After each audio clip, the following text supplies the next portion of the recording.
welcome back to my channel. It is now Tuesday, so the day after I uploaded my first video. I'm really sorry about the reflection in these glasses. I could take them off, but I'd look awful without my glasses on. So I'm just cooking dinner. So I'm having pack of pasta, literally because I just got in from work. But normally I would just literally make this whole thing of packet pasta and then just have it in a whole bowl. But I have made myself a really nice salad and I'm going to put the pasta on top so that I'm making a healthier choice and not feeling guilty for eating the carbs because I've got the salad there as well. But the main reason for this video is it is 5 to 7. At 8 o'clock I have my appointment with this this guy called Dave, who is going to talk to me about mindset and potentially working with him to help me with my progression. And I'm not going to lie, about 3 or 4 times today I've thought about cancelling it because I'm so super nervous and anxious about it. But I'm not going to do that. I am going to do it. I'm going to be brave. So I wanted to make sure I had no excuses. I'd had dinner, I was sitting chilled and ready for the call. So I will insert some footage from that phone call so you guys can have a watch. Because I'm sure you don't really want to just watch me cook and eat my dinner. So enjoy my little convo.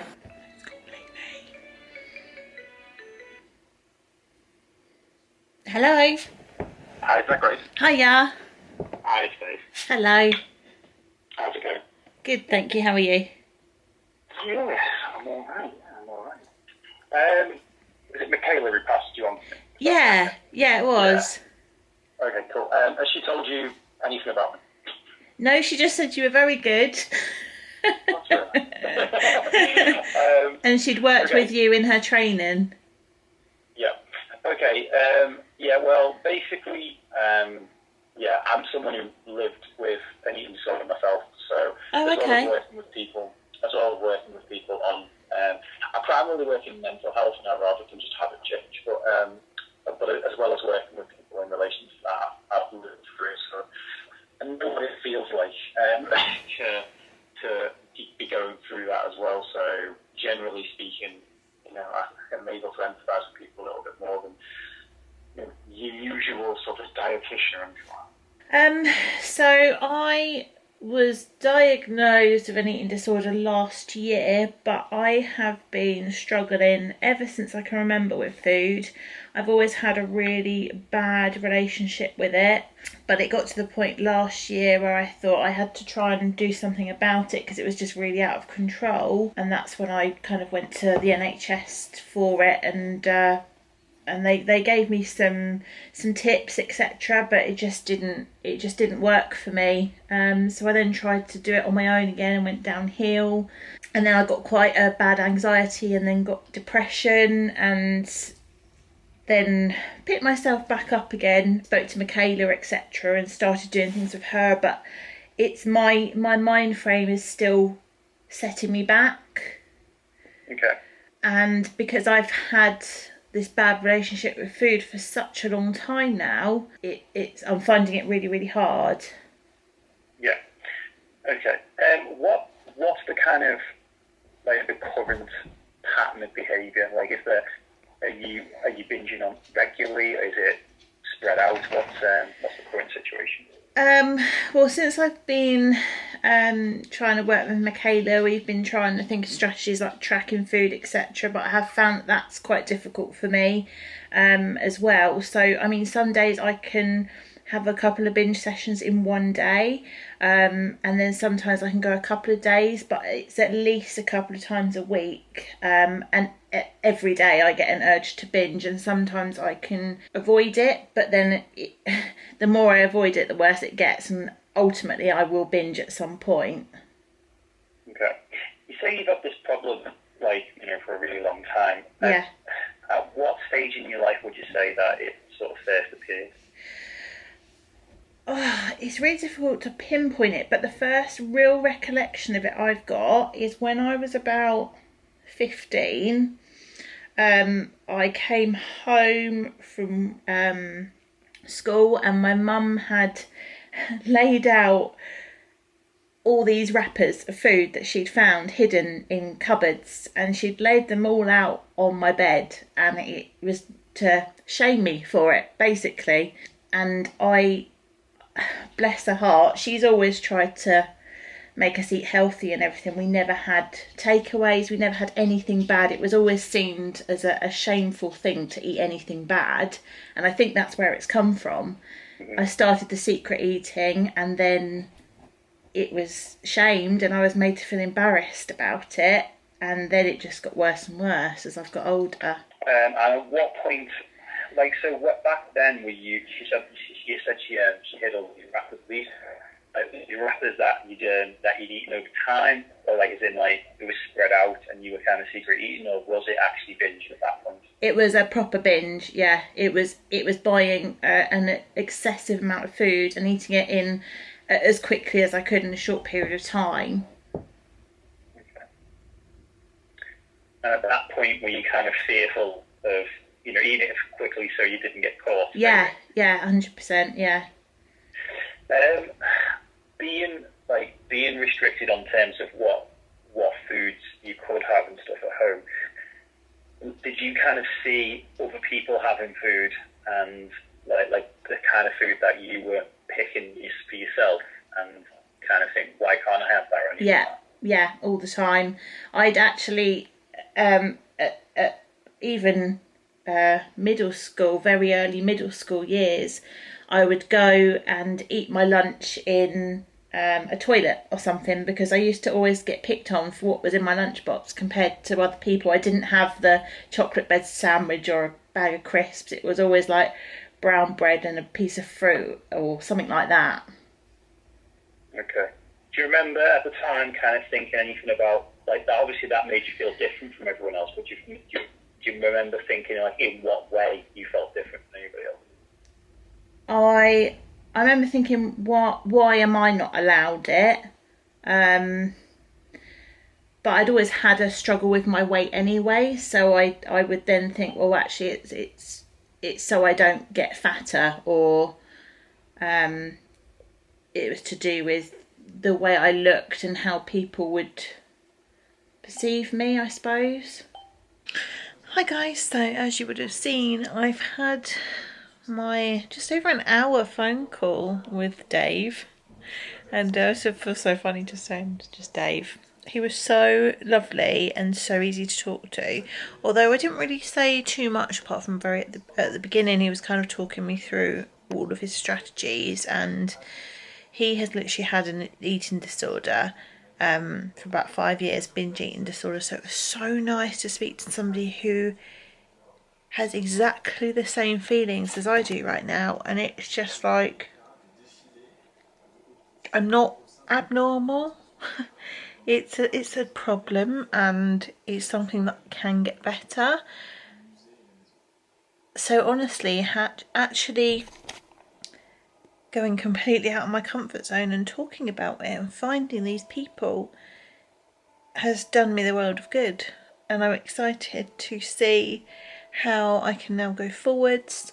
I'm going to make what they call a takeout menu, so basically to write down up to 30 things that I enjoy that bring me happiness rather than binge eating. So I'm going to sit and write that probably in bed tonight actually, and go through and do that and put it in a place where I can see it, so if I ever get a binge urge I can go to my takeout menu and choose something off that list to take my mind off things. He mentioned like listening to podcasts, and I'm obsessed with Mrs. Hinch's voice, so I've got a full-on podcast to listen to from her, which I'm going to try and do.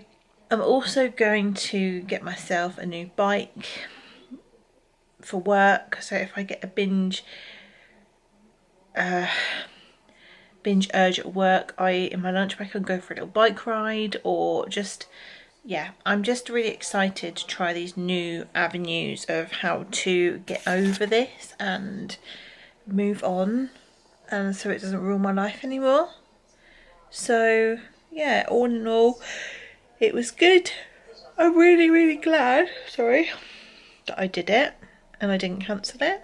I'm not quite sure what happens now though. There was no talk of how we go forwards because I didn't pay for that session. So I'm a bit unsure how it works now. And he's like, "Do you want? Have you got any questions?" I was like, "Oh God, I didn't really want to ask." So yeah, I'm just gonna see how the next couple of days go, and then I might contact him again and say, right, how do I keep going with you as like a mentor kind of thing, and then go from there.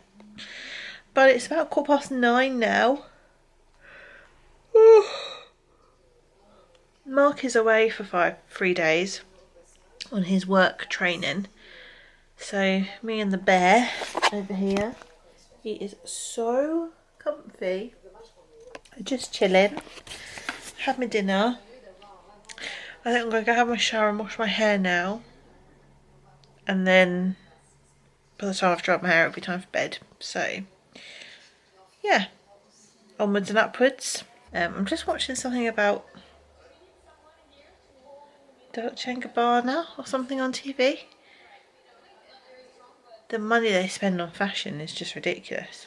Anyway, going off topic, I will see you all very soon. Hi guys, so I'm just reaching the end of week 1 and I don't even know what to call it, like week 1 of what?